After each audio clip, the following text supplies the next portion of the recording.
ഖത്തറിൽ വധശിക്ഷയ്ക്ക് വിധിക്കപ്പെട്ട ഇന്ത്യയുടെ മുൻ നാവികസേനാംഗങ്ങളെ ദോഹയിലെ അപ്പീൽ കോടതി സ്വതന്ത്രരാക്കിയത് ലോകം ഉറ്റുനോക്കിയ ഇന്ത്യയുടെ മറ്റൊരു നയതന്ത്ര വിജയം കൂടിയായി മാറിയിരിക്കുകയാണ്.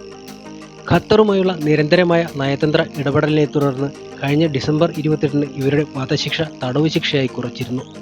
സ്വതന്ത്രരാക്കിയ 8 ഇന്ത്യക്കാരിൽ 7 പേരും ഡൽഹിയിൽ മടങ്ങിയെത്തി.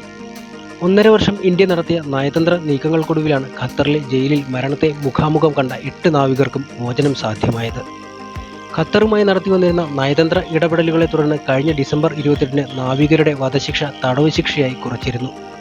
നാവികരുടെ മോചനത്തിന് പ്രധാനമന്ത്രി നരേന്ദ്രമോദി തന്റെ വ്യക്തിബന്ധങ്ങൾ ഉപയോഗിച്ചതിനൊപ്പം തുറുപ്പുചീട്ടാക്കിയത് ദേശീയ സുരക്ഷാ ഉപദേഷ്ടാവ് സാക്ഷാൽ അജിത് ഡോവലിനെ തന്നെ. കഴിഞ്ഞ 1 വർഷത്തിനിടെ പലതവണ ഇന്ത്യയുടെ ജെയിംസ് ബോണ്ട് കൂടിയായ ഡോവൽ ഖത്തർ സന്ദർശിച്ചതാണ് വിവരം.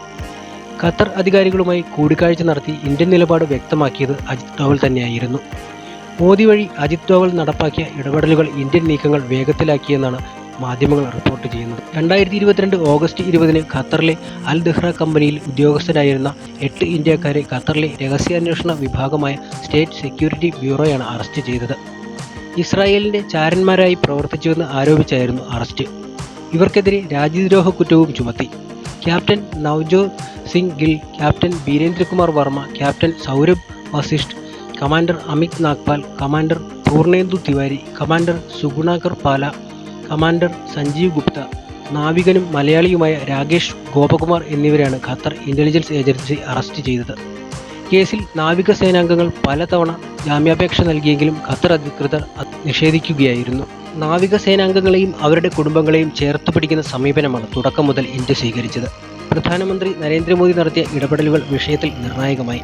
ദുബായ് ഉച്ചകോടിക്കിടെ ഖത്തർ അമീർ ഷെയ്ഖ് തമീം ബിൻ ഹമദ് അൽത്താനിയുമായി മോദി കൂടിക്കാഴ്ച നടത്തിയിരുന്നു. ഈ കൂടിക്കാഴ്ച കേസിൽ വഴിത്തിരിവായെന്നാണ് വിലയിരുത്തൽ. ഖത്തറിലെ ഇന്ത്യൻ ജനതയെ ബാധിക്കുന്ന വിഷയങ്ങളെല്ലാം സംസാര വിഷയമാണെന്ന് കൂടിക്കാഴ്ചയ്ക്ക് ശേഷം മോദി പറഞ്ഞിരുന്നു. നാവികരെ മോചിപ്പിക്കുന്നതിന് പിന്നാലെയുള്ള കേന്ദ്ര സർക്കാരിന്റെ ആദ്യ പ്രതികരണത്തിൽ ഖത്തർ അമീറിന് നന്ദിയും രേഖപ്പെടുത്തിയിട്ടുണ്ട്. ഖത്തറിലെ ഇന്ത്യൻ എംബസി അധികൃതർ തടവിലാക്കപ്പെട്ട നാവികരുമായി 2022 ഒക്ടോബർ മുതൽ സംസാരിച്ചിരുന്നു. നാവിക ഉദ്യോഗസ്ഥരുടെ കുടുംബാംഗങ്ങളുമായി വിദേശകാര്യമന്ത്രി എസ് ജയശങ്കർ കൃത്യമായ ഇടവേളകളിൽ കൂടിക്കാഴ്ചയും നടത്തി. ഇന്ത്യക്കാരുടെ മോചനത്തിന് സർക്കാർ ഏറ്റവും വലിയ പ്രാധാന്യമാണ് നൽകുന്നതെന്ന് ജയശങ്കർ ആവർത്തിച്ച് വ്യക്തമാക്കിയിരുന്നു. നാവികർക്ക് വധശിക്ഷ വിധിച്ച കോടതിക്ക് മുകളിൽ 2 കോടതികൾ കൂടി ഉണ്ടായിരുന്നതും പിടിവലിയായി. നിയമവിദഗ്ധരുമായി നിരന്തരം ചർച്ച നടത്തി മേൽക്കോടതിയിൽ അപ്പീൽ നൽകാനുള്ള നടപടികൾ ഇന്ത്യ സ്വീകരിച്ചിരുന്നു. അതേസമയം രഹസ്യ സ്വഭാവമുള്ള നടപടിക്രമങ്ങളായതിനാൽ വിഷയവുമായി ബന്ധപ്പെട്ട കൂടുതൽ കാര്യങ്ങൾ വിദേശകാര്യ മന്ത്രാലയം പലപ്പോഴും പുറത്തുവിട്ടിരുന്നില്ല.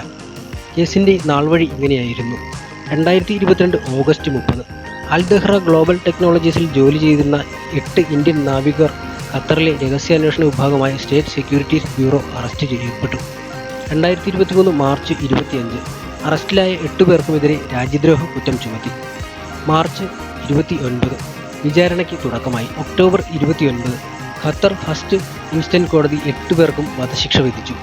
നവംബർ 9 വധശിക്ഷയ്ക്കെതിരെ കേന്ദ്ര സർക്കാരിന്റെ നിയമസഹായത്തോടെ നാവികർ അപ്പീൽ നൽകി. പിന്നീട് ഡിസംബർ 27 വധശിക്ഷയിൽ ഇളവ് വരുത്തി 8 പേർക്കും 3 മുതൽ 25 വർഷം വരെ തടവ് ശിക്ഷയും വിധിക്കുകയുണ്ടായി. തുടർന്ന് 2024 ഫെബ്രുവരി 12 8 പേരെയും സ്വതന്ത്രരാക്കി ഖത്തർ അമീർ ഉത്തരവ് പുറപ്പെടുവിച്ച് ഇവരെ നാട്ടിലേക്ക് അയക്കുകയും ചെയ്തു.